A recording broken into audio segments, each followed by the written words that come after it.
ఒకరోజు చెన్నైలో నేను అన్నానగర్లో కంప్యూటర్ ప్రోగ్రామింగ్ కోర్స్ చేసేవాడిని ఒక సంవత్సరం పాటు. ఆ ప్రోగ్రామ్ ఫైనల్ చేసే పరిస్థితుల్లో టైం 10:30 అయింది, 10:30 రాత్రి. ఇంటికి వెళ్ళడం గంట లేట్ అయింది. అంటే మనం సాయంత్రం 6 గంటలకల్లా వెళ్ళిపోవాలి. ఆ రోజు 10:30కి వెళ్తే చెప్పా పెట్టకుండా మన కొంచెం లేట్ అయింది ఎగ్జామ్స్ వల్ల.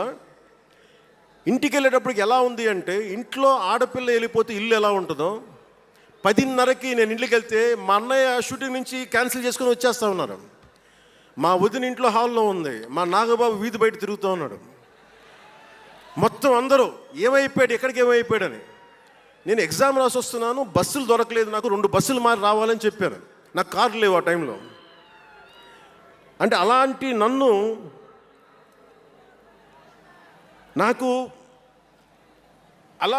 పెంచారు. ఇది మా నాగబాబు గారు ఇక్కడే ఉన్నారు, అడగండి, ఆ రోజు గుర్తుండి ఉంటుంది ఆయనకి. అలాంటి నన్ను పాలిటిక్స్ చేస్తానని కానీ, సినిమాల్లోకి వస్తానని కానీ ఎవరు ఊహించలే. ఎందుకంటే నేనే ఊహించలే.